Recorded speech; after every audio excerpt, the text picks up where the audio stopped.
There we go. I'm going to record this.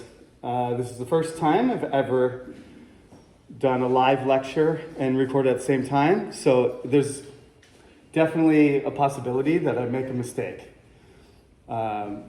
because I have no editing ability or I can't start again. Now the camera is rolling and whatever I say. So if I need to correct something, then I will post a correction or make a comment at the bottom. I'm going to put this on YouTube, so, I'm teaching you. I'm not afraid of anybody's opinion across the world from other countries. I'm telling you what I really believe, and I'm trying to help you learn and develop yourself and expand your knowledge. So nobody can see you on the internet. They'll only see me. You guys are invisible.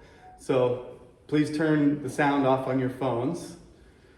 Put your phones on airplane mode because people on YouTube are going to be annoyed by your by your phone's noises, okay?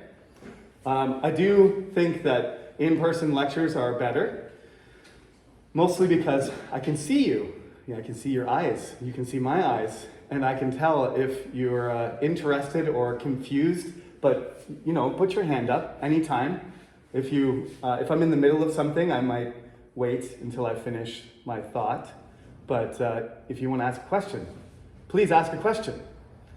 It's a little bit less efficient for you to send me, an email and me to respond 1 week later. So if you have a question while I'm explaining something, then put your hand up and let's deal with it as we go, okay?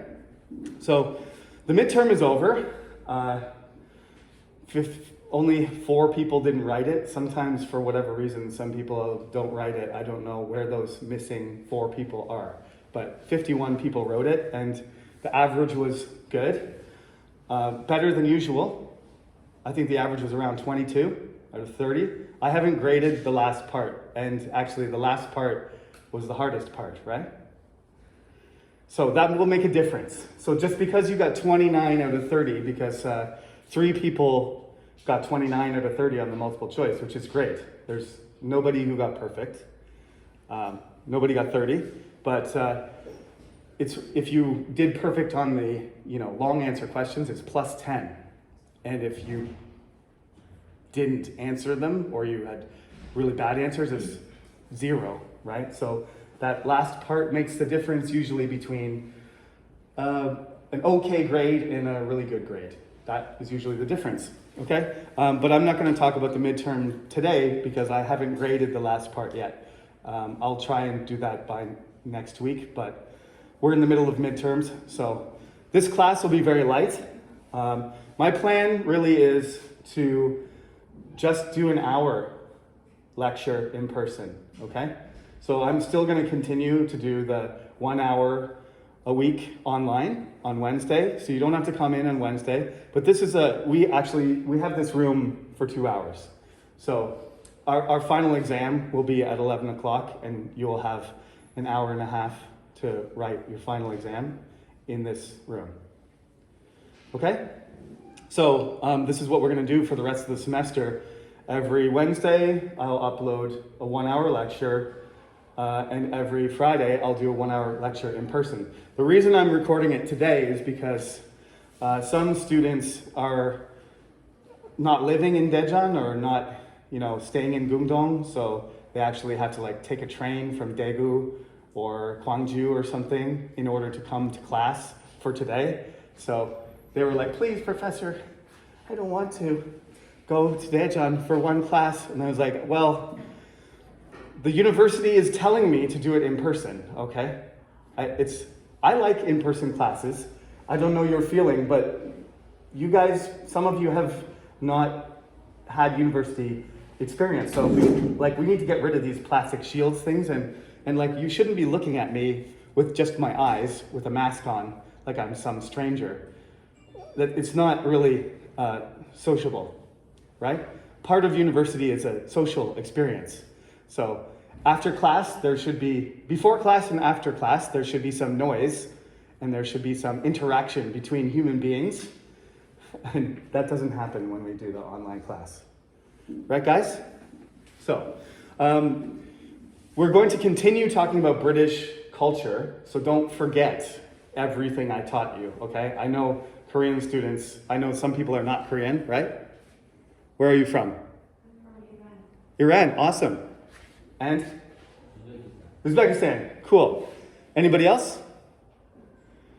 Only 2 from other countries? Sometimes we get like 5 or 6 different countries in this class. But I've never had an Iranian student, so welcome. I get another star. Like, I've had American students and German students, never Iranian. Uzbek students are some of my favorite. I've had many. Are you in Asia Business Department? Yeah. Yes, I know you guys.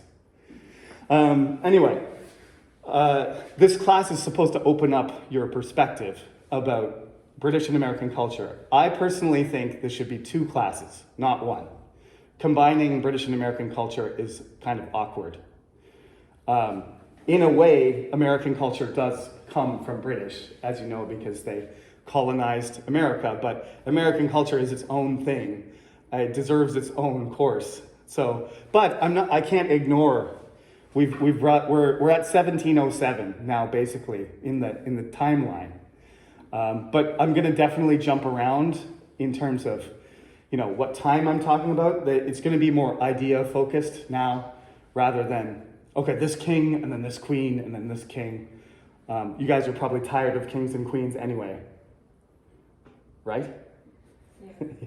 Yeah, especially when there's like Henry the First, Henry the Second, Henry the Fifth, Henry the Eighth. Thank God there's no more Henrys. Henry the Eighth is the last one. But occasionally there's going to be a king or queen that makes an appearance. Queen Victoria is very important, so we have to go back to that for a second. But really, I just want to talk about the British Empire while we talk about America developing. But that's not now. Today we're going to talk about just how America, what America is, what it represents. So usually, when I don't have online class, in the very first class, I ask people, what comes to your mind? What's the first thing that comes to your mind when you think of, I ask about British culture, but we already passed that. So what's the first thing that comes to your mind when you think about American culture? Just immediately I say, America, and what pops into your head? Anything. Freedom. Freedom, nice one. That's going to be important. We'll talk about freedom a lot, okay? Freedom, good. Doesn't matter if it's bad or good, Americans are human beings. The country is far from perfect. We're actually going to talk a lot about the imperfections. Military power, okay, absolutely. Democracy? Yes, democracy, also important. Chewan, I remember your name. Yeah, now you're in trouble. As soon as I shouldn't say names on YouTube, but nobody knows who you are, so it's okay. What do you think of? When you think of America, what do you think of? You think of the military. How about the lady beside you? What do you think of? When I say America, you think of? Money. Strong. Yeah? Money. Money. US dollars. Yes, the US dollar. Absolutely. Right. The international. All of these things are very important. You can say simple things too. It doesn't have to be like big ideas. What do you think of? Pardon? Pop music. Yeah, music. American culture is a global culture that's very dominant now. So it's easy for you, no matter what country you're from, to think of something that is representative, something that comes from the United States. Let's just for fun. I'm from Canada, so by comparison, let's just say, like, when you think of Canada, what do you think of? Peace. Are we peaceful? I hope so. Okay, good, peaceful.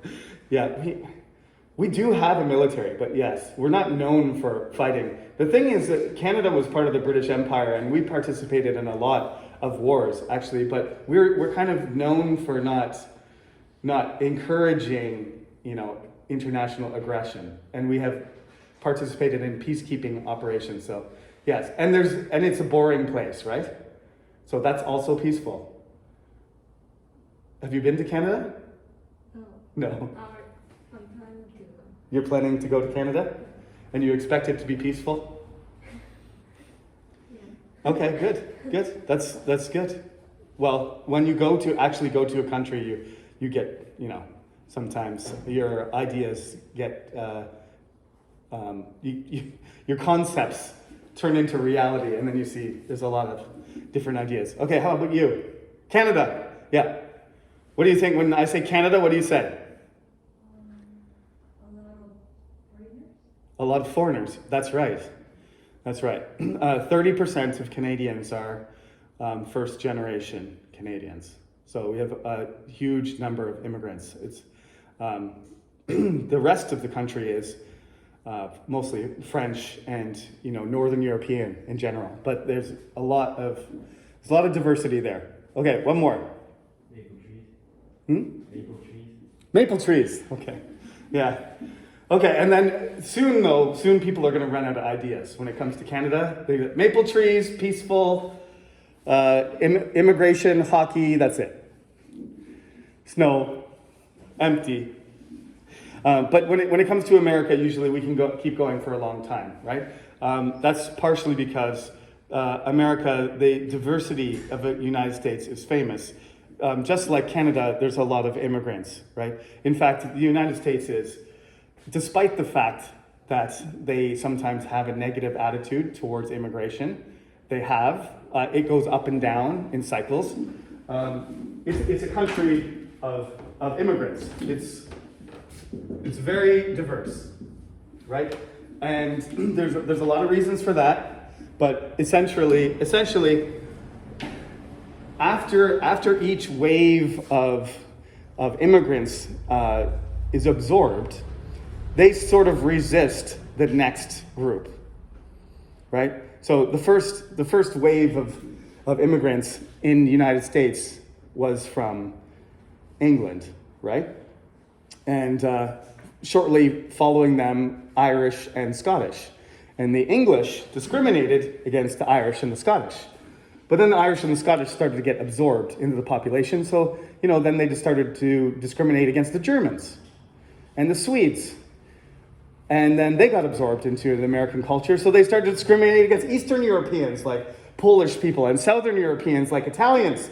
And then, as you know, Italian Americans got absorbed. They became very significant part of the United States. So then they started discriminating against people from the Middle East and people from Asia, right? That's the way it is. That's called a naturalist, right? Sorry. Not naturalist. I said naturalist. I meant nativist. Nativist. Okay? So there's, although America is very diverse, and that is a very important aspect of it, which makes America, I think it makes it a better place. It makes it a stronger country, the diversity. There's a lot of resistance to it. And those people are called, ironically, those people are called nativists because they're not natives. They're just immigrants who have been there a long time. Those Anglo-Americans, which represent something like half the United States, right? There's about 150 million, let's say. I don't know exactly. Nobody knows exactly, but half the Americans are English descendants. And they think that they're the original Americans, but we all know they're not. Right? Who lived in America first? Who? The Native Americans, right. So why are we calling them nativist? It's because it's an idea. They're not actually natives. They perceive themselves as the rightful owners of the country. So they discriminate against everybody else. Donald Trump won the election. I don't care if you like Donald Trump or you do. It's not important. But one of the things that he appealed to it was a nativist reaction, right? Especially he used it against Hispanic, Mexican, South American people, because those people, they have less developed countries, and they try and come to America any way they can. In many cases, it's illegal. So, you know the story about Donald Trump. What did he try to do? To stop the South American, Central American, and Mexicans from entering the United States. What did he do? Build a wall. He built a wall. Tried to build a wall. It was expensive and stupid, and it didn't work very well. But that's the reason why.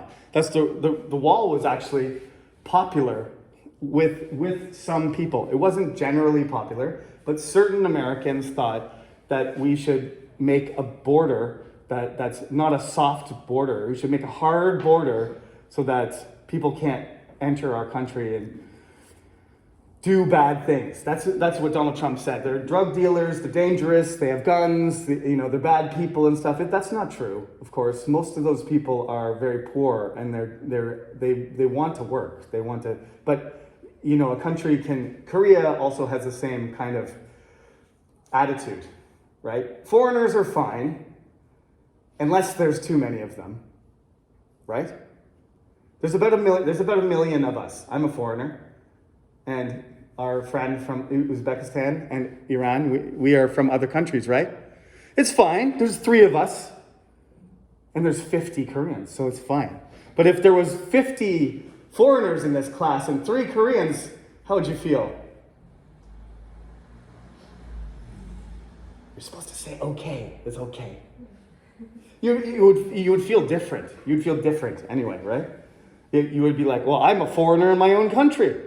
What's going on here? I came into a Korean university and I'm studying, but that's a different type of culture. And when I go back to Canada and I go downtown Toronto and I see somebody said Canada's a nation of immigrants, right? Especially in the city, because I grew up in the countryside. And there weren't very many. There was a Vietnamese family, there was a Chinese family, there was a Jamaican family. I can't remember many others. And then, 99% white people. And then, I went to university and there was a lot more people from everywhere. And then I came to Korea and then it was like, yeah, everybody here is Korean except me. I came here 15 years ago, 2007 in Daejeon. People would point at you, be like, "Weigugin," and then they would ask you they would come up to you and "Where are you from?" And I would say, "Canada," and they would go, and then run away. Right? It was just they just wanted to test their English. They only knew one thing. They knew "Where are you from?" and then they couldn't have a conversation, adult or kid. It didn't matter, right? But now it's kind of boring, isn't it? Do people still say that? Sometimes, okay.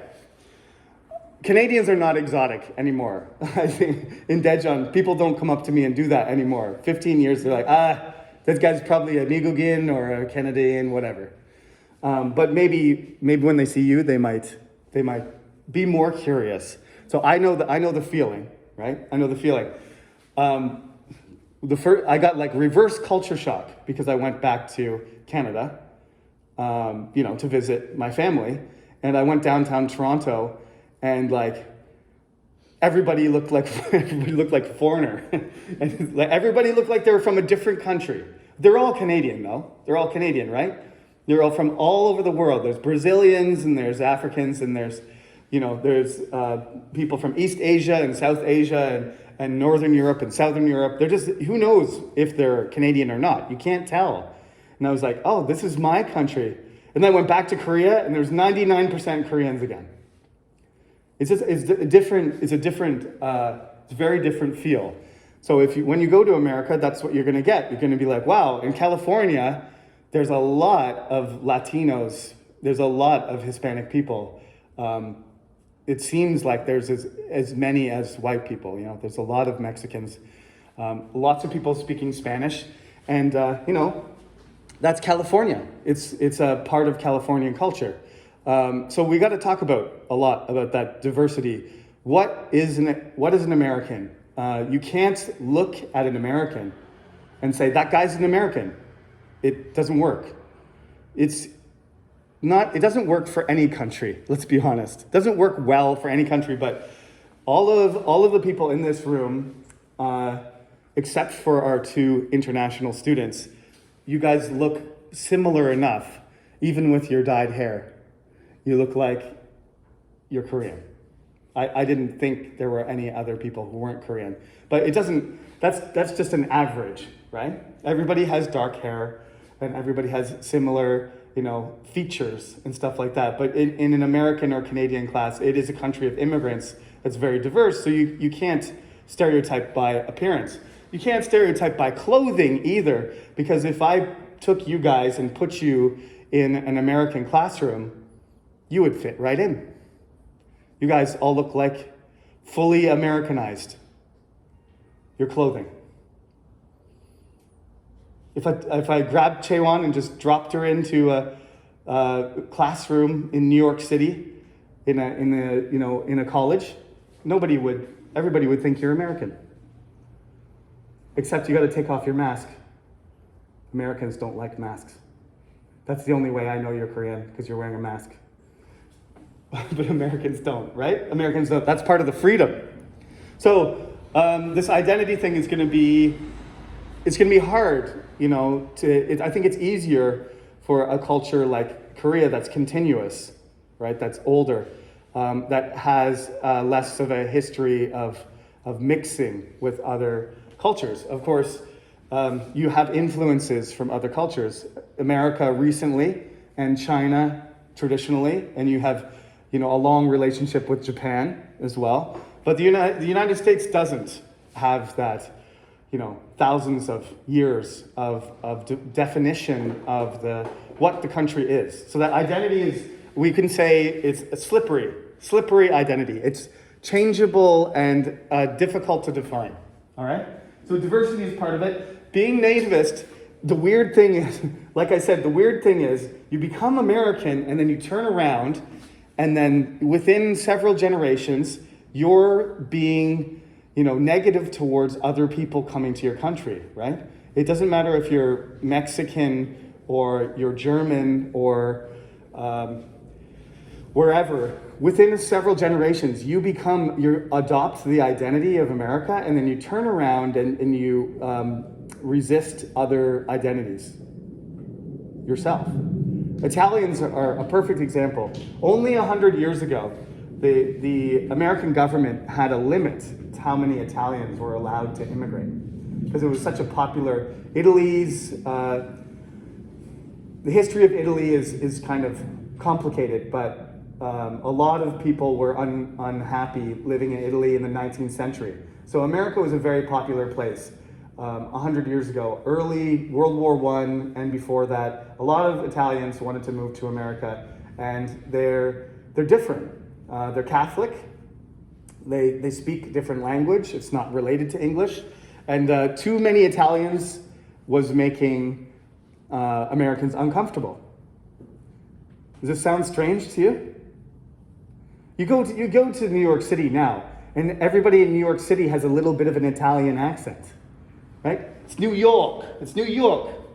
Hey, what are you doing? What are you doing? Hey, it's Italian. It's Italian. My accent's terrible, but the New Yorkers have their accent. It's blended with like some sort of. It's got an Italian influence, and the pizza and the pasta and all the whatever you like, whatever Italian food. Italian food's great. So America has absorbed their cuisine. So you go to New York City and it's really, really influenced by Italy. But 100 years ago, they didn't want the Italians there. So they made a law to restrict the number of Italians who were allowed to enter the United States, discriminated against them. This is going to come up soon. When we talk about Columbus, we're going to talk about that because Columbus was Italian. So one of the reasons Columbus has a better reputation than he should is because the Italian Americans tried to claim him as an Italian ancestor, and that therefore, they were part of the original effort to create the United States, to create the United States of America, right? So anyway, let's keep that in mind. The identity is diverse, and there's an attitude there's a resistance towards other countries. At the same time, it is a country of immigrants. It depends on the president, and it depends on the economy also, right? If the economy is doing well and there's lots of jobs, they have no problem with people from other countries coming.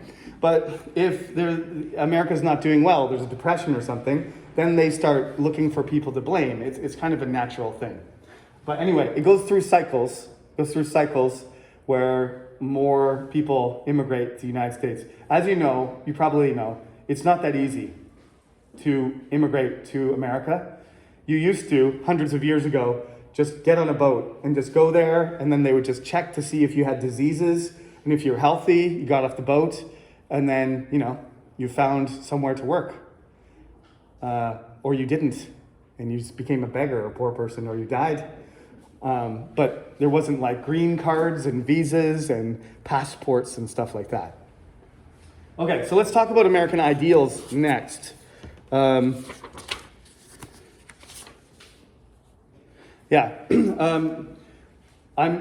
taking some of these ideas directly from another professor. So I will, when you do that, when you get your ideas from somebody else, you should always give them credit. So I know you don't know who this person is, but I do. So there is a professor in the United States of history his name is Alan Gelzo, and I listened to his lectures multiple times because he is a really talented, very knowledgeable professor when it comes to American history. His name's Alan Gelzo. He's from the University of Pennsylvania. That's all you really need to know. I think his specialty is Abraham Lincoln. But he taught a course about American history, like the whole thing, and with some other professors, and I found his ideas particularly interesting. And I listened to the lecture after I finished my book. So these things are not in the book, so it's important that you write them down, okay? So when he says, American culture is changeable. It's very different from the beginning to the end to what it's like now. It's changeable, all right? That's one of the themes of this course, right? The course is Evolution and Revolution. That's the name of my textbook. That's because it's slow change and fast change. But always changing, right? Korean culture right now, even 15 years ago, I go back 15 years and think about what a Korean culture was like when I came here. Changed a lot. Like Korean culture has accelerated since South Korea became independent.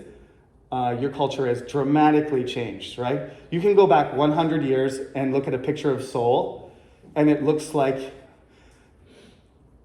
I don't know, I don't want to offend anybody, but it looks like you're going back in time like hundreds of years, right? Like there's no cars, there's no electricity or anything. It's just a gigantic village. Seoul is just like a gigantic village. People are pulling carts and there's like pigs wandering around and stuff. And look at Seoul now. It looks like it's a super modern mega city with like cars and trains and electric buses, skyscrapers, drones flying around and stuff. Could you imagine? You imagine going back to like 1922 and saying, "Hey, great grandma," and she's carrying a bundle of sticks on her back. Like you drive by in a Lamborghini, beep, beep. It's ridiculous. Korea's culture has changed. So every culture changes at different speeds at different times. But there will be times where there's like a revolution, where technology will change, like the Industrial Revolution, or the economy will change, or the financial system, commerce will change. We have to talk about all those things. But I would say generally America is a rapidly changing country. it has been a revolutionary culture. Now, I think in the last 50 years, it's slowed down significantly. I think that's a natural thing for a country that changes so fast. It's going to slow down. I think Korea is starting to slow down too. Not technologically, but like culturally, Korea is starting to slow down in its change. But the United States rapidly changed its entire system from when it started to be created until the country was founded, right? So we have to keep that in mind, that we have to look at the United States at different periods. That's why sometimes this class feels like a history class, because you have to look at American culture during a certain period to understand what's going on, all right? But despite the fact that it's changing all the time, Professor Alan Gelzo looks for some fundamental things that are kind of related to American culture throughout its history from the very beginning. So the first thing he says, one of the students already mentioned, the first one is freedom. Okay? And freedom, the way you think about it, and freedom the way the Americans think about it, is not necessarily the same. Okay? So you have to get your head around this. We talked about, you remember Oliver Cromwell, right? What? Yes? No, you don't? We did the test on Wednesday. That was 2 days ago. Oliver Cromwell. Okay? I didn't talk about him for very long, but he's very important. And what religion did he follow? Puritan, right? He's Christian, but specifically he's Puritan. Okay. So there was a kind of Puritan revolution, right? When they won the war and they killed the king, temporarily they made a republic, but then most English people didn't like that. So when Oliver Cromwell died, it turned back into a monarchy, right? Because English culture is actually conservative. Korean culture is actually conservative too. The appearance of Korea has changed in 100 years incredibly, but your culture, you're hanging on to some things very strongly. I'm not going to get political here, but Yoon Suk-yeol won the presidency, right?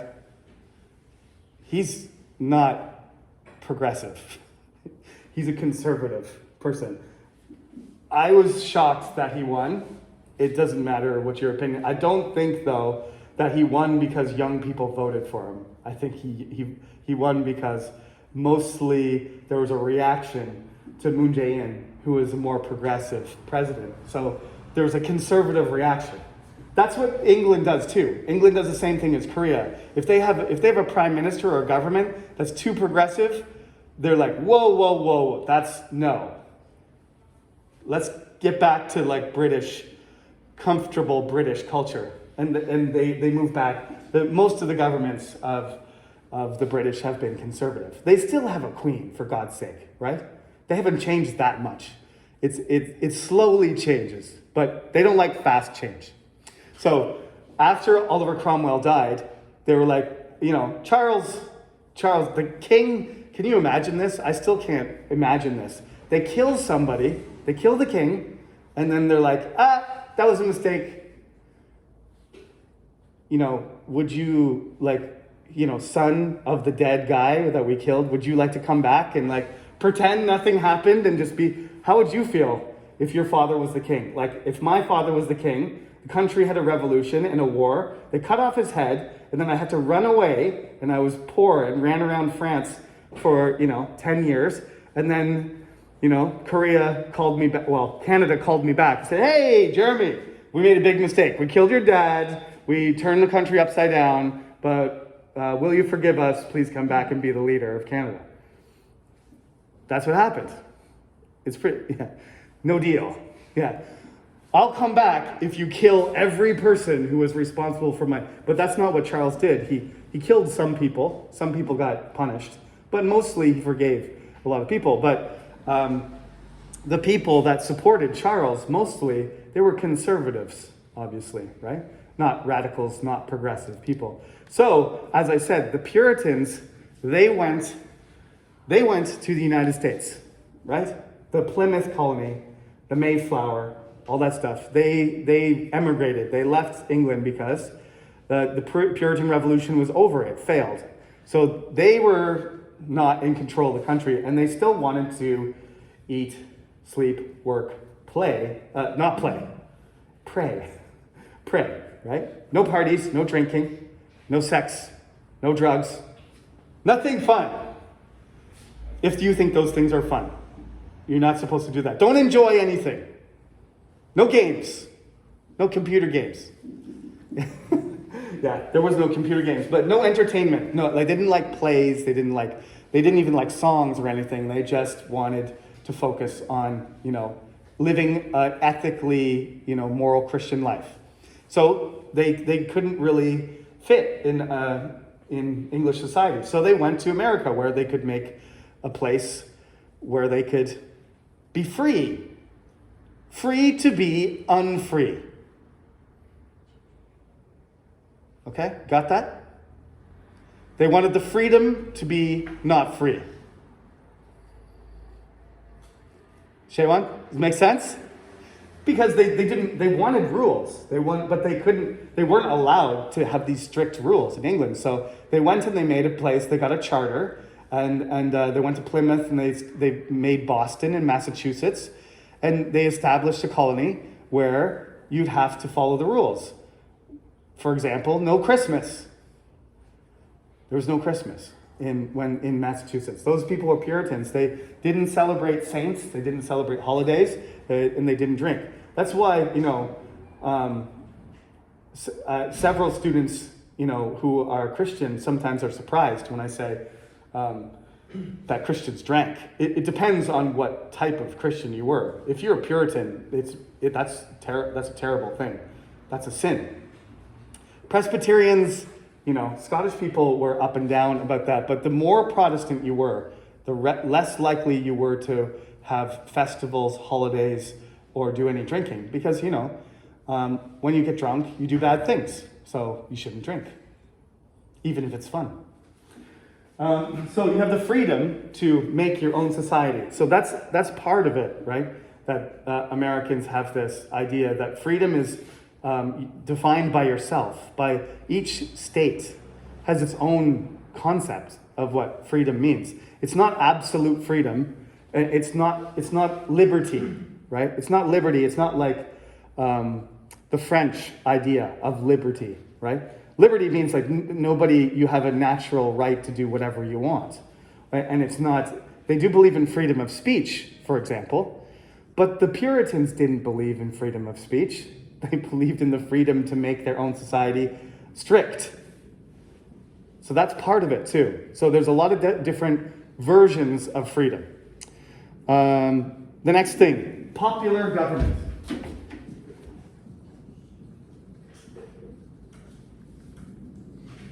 Somebody also said, I think it was the same student who was on fire when I asked the question, what does America mean to you? The student said, freedom and democracy. Now, a republic is a certain type of democracy. We'll talk about this later, but a lot of American government is essentially an elite group. It's not easy for you to become a leader in America unless you are you're part of the upper class, right? So even though we think of democracy as like a government of the people, but have you ever seen a president who was not rich? I mean, Abraham Lincoln, but that was like 200 years ago. So recently, the only chance you have to be the president of the United States is not to say that you were born rich. I'm not saying that, but you have enough money. When you try to become president, you have to have a lot of support. You have to have a lot of money. You can't get access to the government unless you have a lot of money. Barack Obama famously, had micro donations, right? So a lot of people who didn't have a lot of money, millions of people who couldn't give a lot of money, gave a little bit of money, And that was a kind of political revolution because that hadn't happened before. Usually presidents get rich people to give them a lot of money. That's usually, they get donations from rich people, but Obama got donations from like millions of people who were just regular people, and they just gave him $10 or $20. But when 50 million people give you $10, that's $500 million, right? So he raised more money than who was he up against the first time? It was Mitt Romney the second time. But McCain, you guys probably don't know who this is because you were 5 years old. But when Barack Obama won the first time, it was because he was popular, because he got support. So they don't believe, basically popular government to Americans means one thing. They don't believe in a government that is ruled by one group or one individual. Recently, that has sort of been challenged. As you know, the situation is ongoing, right? What happened when Joe Biden was elected in a couple of years ago? It's a year and a half ago, I guess, in 2021. In January, there was a kind of riot, and Donald Trump tried to reject the election's results. I think he finally admitted that it is over, but it was a very dangerous moment. I was actually terrified because I teach this class, and am I going to say, oh, popular government is no longer one of the American ideals, because now we have a fascist president. We have somebody who is not elected fairly, right? That's what happens in many countries. Democracy fails. The United States is unique. Joe Biden is what president? What number? Hello, where are you from? I'm French. You're French, awesome. Representation. So we got three different countries. What number is this? French people don't really care, do they? I don't know, I'm sorry. We always call Donald Trump, some people preferred just to call him by his number because they didn't want to say his name because they disliked him so much. I just called him Donald, but do you have any idea? Joe Biden is 46. 46.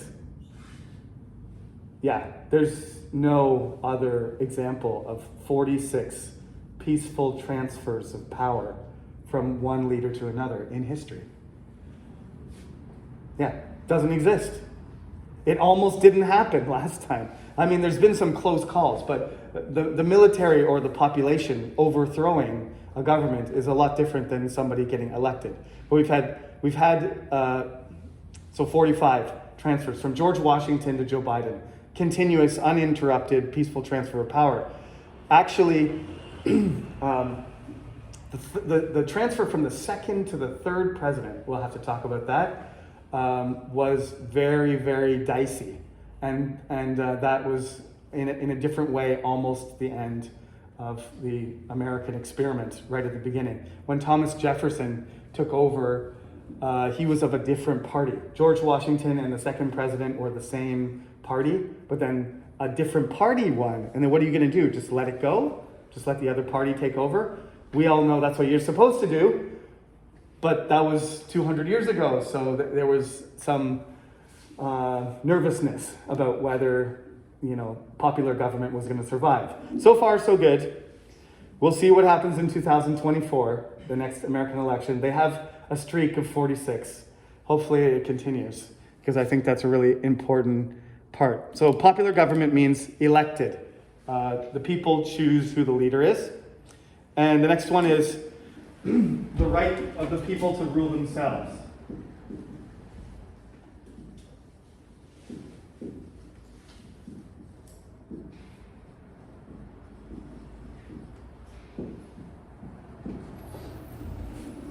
Right, so it's that Abraham Lincoln speech, right? It's that Abraham Lincoln speech. I'm gonna have to move out of the way so people on the video can see. I hope people can see the board on the video. It's the right of the people to rule themselves. What Abraham Lincoln said, a government by the people, for the people, of the people. Okay? Have you heard that before? It says, it's part of Lincoln's speech. I hope I'm saying that right. The government of the people, by the people,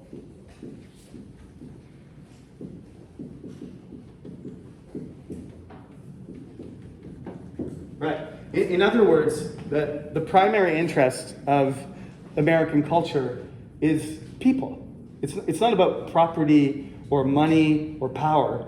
It's that the primary interest of the government should always be the people. That's why I always didn't like Donald Trump, because Donald Trump is a businessman, and whatever you think about his policies or what do you think about his personality, it was clear to me, it was clear that what he's interested in is money.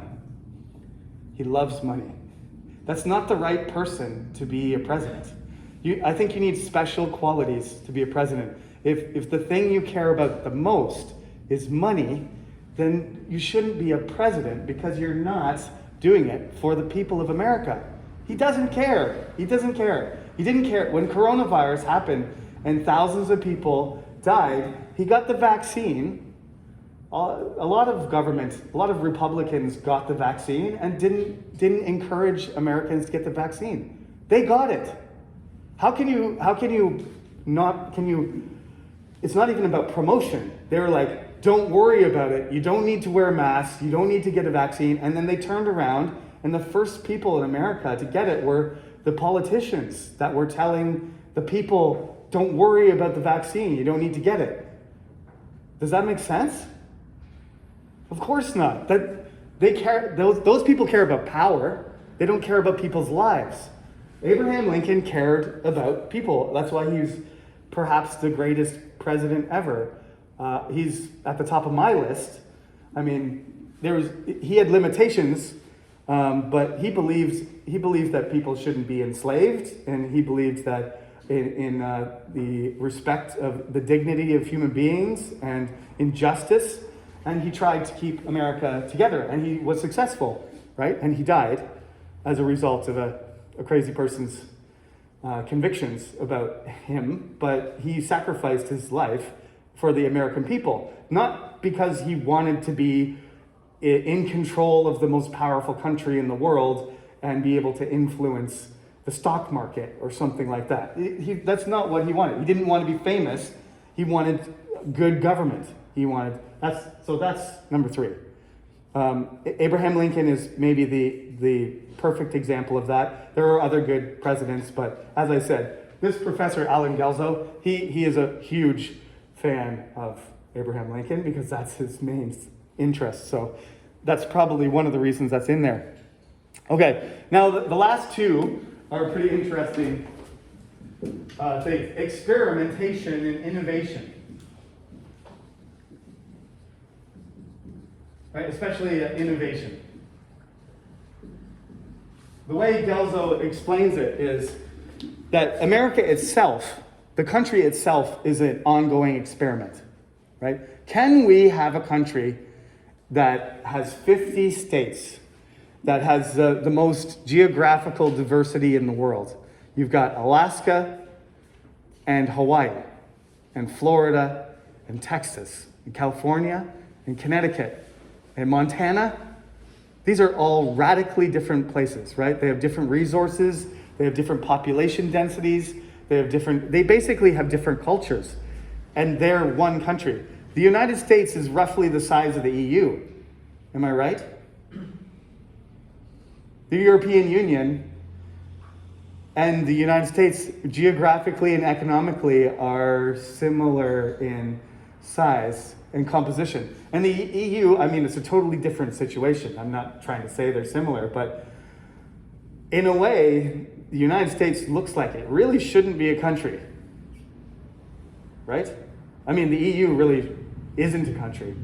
We all know it's composed of very distinct really old cultures that are all kind of glued together and trying to exist in a, trying to experiment.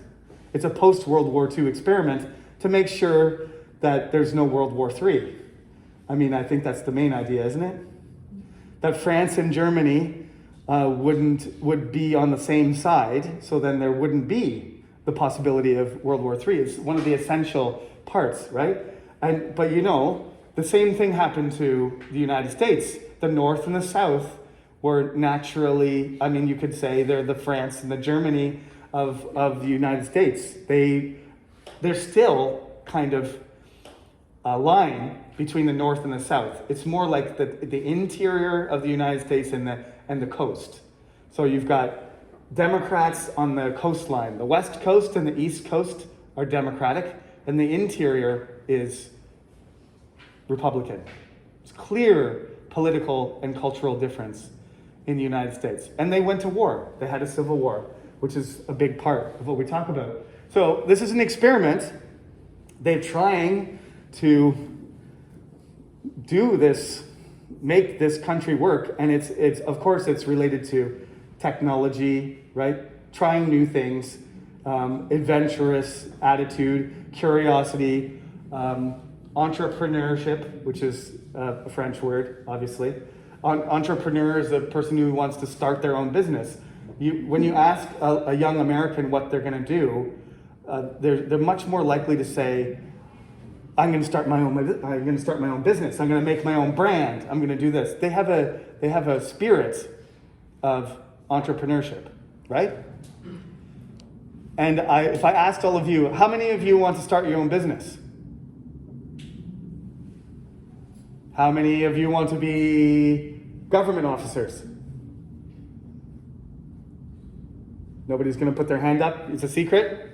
But I know there's probably a few of you that are looking for very stable public jobs in your future, which is that's attractive. And Koreans normally like that kind of situation. But there's less risk, less reward. And the Americans are much more likely to lose everything or become Elon Musk or Jeff Bezos or Bill Gates, right? There's a reason. There's a reason why there's so many people. France and the United Kingdom have the same sort of impulse, I think. But in America, I think they have a special affinity for this. I'm going to create my own means of making money, and then I'm going to control it. I'm going to be the owner, right? French people are like that too, I believe. Canadians, not so much. But we do follow Americans in many ways. So, but Canadians are more likely to be like government workers or support, public works and public services. Americans like privatization. They like to do things privately and let the market dictate what happens. So that experiment has to do with many different things. We can also link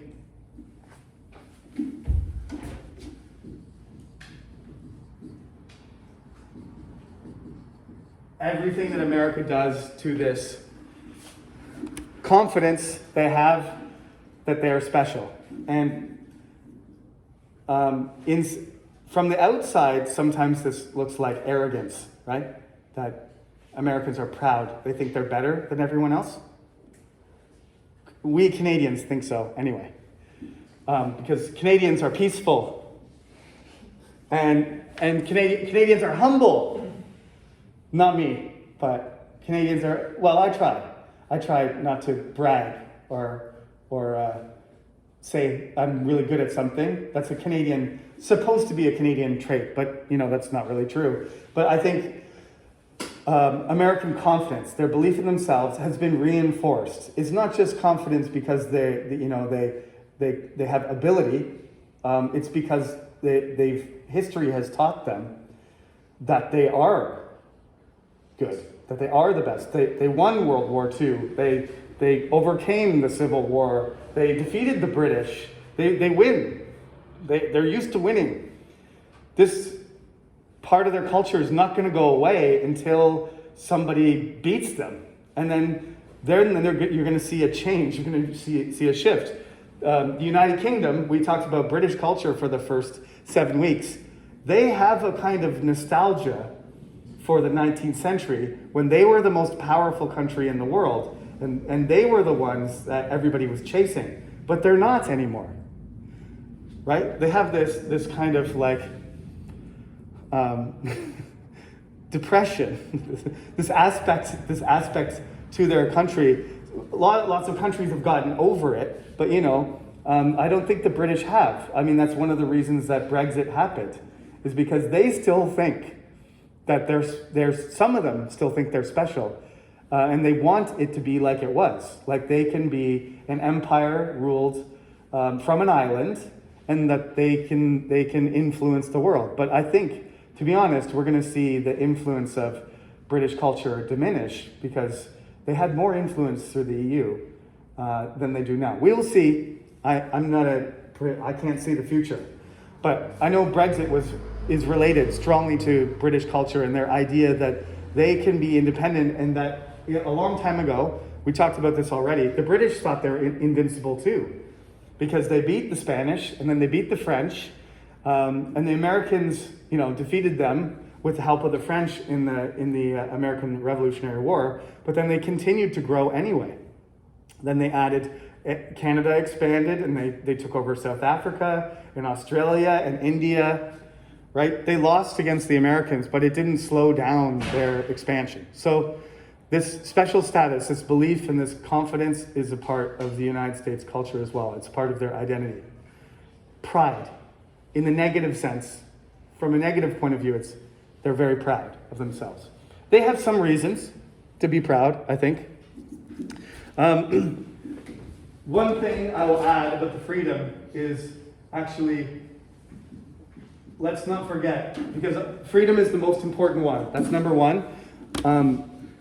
Success, freedom and success and access to education. This is kind of similar to Korean culture in a way, that Koreans have believed for a long time that education is the key to unlock success, right, in your life. And the United States is in that one point similar to Korea, because they also believe that that's why you have Harvard and Yale and Princeton and Stanford, blah, blah, blah, et cetera, et cetera. You have these really, really prestigious, high-level, advanced institutions. MIT, Caltech, there's a huge list. University of Chicago, I'm sure some universities would be angry I didn't mention their name. But, most of the universities that are the best in the world are in the United States. They're expensive, they're elite. It's hard to get into them, but they believe that that's one of the keys to your success, is that everybody has the chance to get that education and to become the next Rockefeller, Bill Gates, Elon Musk, or whatever, right? Okay, I'm going to wrap up. It's almost 12 o'clock. So this is the introduction. So I'm just giving you some major things. Don't forget these because, this is quiz one material, no doubt, right? I will be doing an online lecture next Wednesday, and then we'll be here again next Friday. And then the midterm period will be over, and then quiz number one will be on Wednesday. Not next Wednesday, a week from Wednesday. Okay? This is the last thing. I wrote down on this board too, contradictions, okay? You keep this in mind because this is going to be related to your American culture assignment when I give it later. America has this kind of two-headed giant, aspect to it, where there's often a good side and a bad side to everything, right? Freedom. Let's just take freedom as an example, since we talked about freedom a lot today. Freedom in America, a lot of people claim that America is the freest country where you don't have to do what other people say. You can say what you want to say, but this is really not true, because More people are in prison in the United States than any other developed country in the world. There are several million people in jail. So how can you be a free country if 2 million of your citizens are in jail? Did you know that? 2 million is a lot, right? That's everybody in Daejeon plus more in jail. That's expensive too. And why are they there? Why are they there? They're all murderers? You have 2 million killers? Well, I don't think so, because there'd be, 2 million dead people because they all have to murder somebody. So some of them are in for various crimes, but it's in a developed country, the rate of people who are in jail is extremely high for the United States. And once you get out of jail, that's another thing. When you get out of jail, it's not easy to find a job. You have a criminal record. So those people, you got 2 million people in jail, and then they come out of jail, and are they allowed to vote?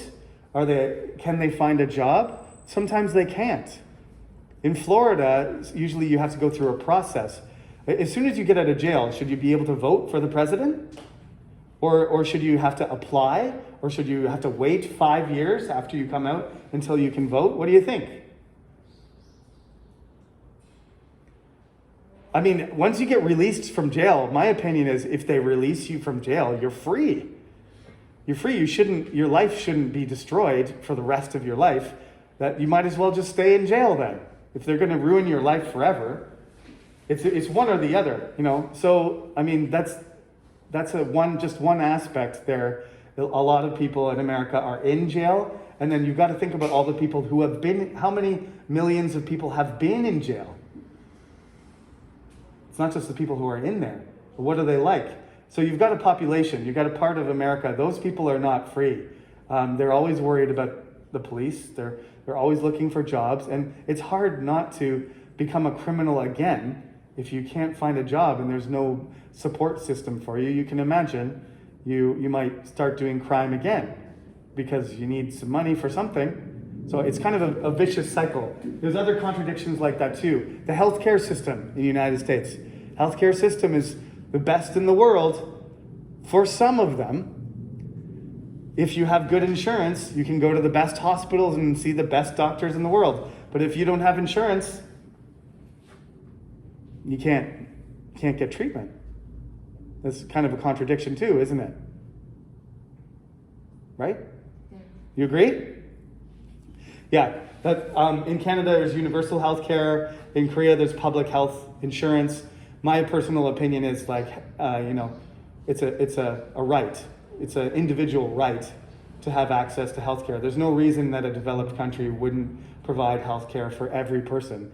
So the United States has not developed as much as Korea in that aspect, right? There's a lot of things about the United States we're going to talk about, and there's a lot of contradictions that need to be resolved. The biggest contradiction in the United States at the beginning was slavery, right? That the Americans wanted to be free except the people that they considered property. That's the number one contradiction in American history, is that they became independent and they said every person has the right to be free except slaves. But slaves are people too, so that's a contradiction. Okay, that's it. I'm not sure how well my video works, but I'm going to post this. And if people on the internet say, I can't see your head and whatever, doesn't matter. You guys were here. You already heard the lecture, right? Okay, good luck on your other midterms since our midterm is done. Next Wednesday is online, and next Friday, back here at 11. Okay? Okay, have a good weekend.